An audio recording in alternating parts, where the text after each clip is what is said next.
Once you understand the psychology of the modern leftist, the last decade of the woke revolution starts to make a lot more sense. The endless outrage, the hypersensitivity, the rejection of rational debate, these aren't just ideological quirks, they're symptoms of something much deeper, a crisis of self-worth masked as a moral crusade.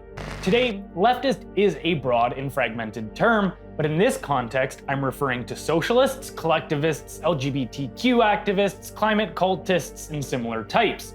What unites them isn't just ideology, it's psychology.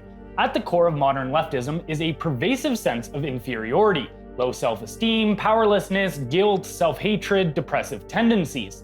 These aren't always acknowledged, in fact, they're often repressed, but they decisively shape leftist behavior. The hypersensitivity to language, for example, stems not from objective harm, but from an internal fragility. Words like oriental, handicapped, or broad once carried no negative connotation.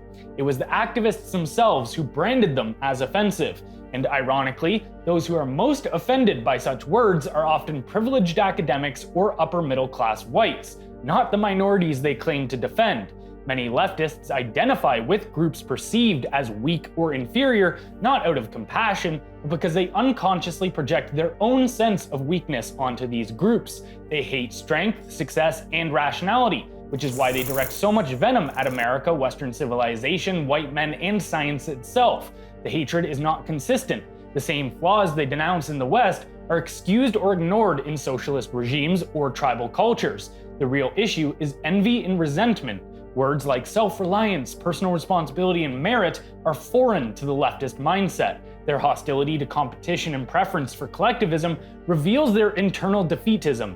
They demand that society solve everyone's problems because they cannot conceive of solving their own. The leftist rejects objective truth because truth creates hierarchy. Some ideas succeed, others fail. But to the leftist, that distinction is unbearable, and so they attack truth, merit, and individualism, not to uplift the oppressed, but to soothe their own psychic wounds. If no problems existed, they must invent them because victimhood is their identity.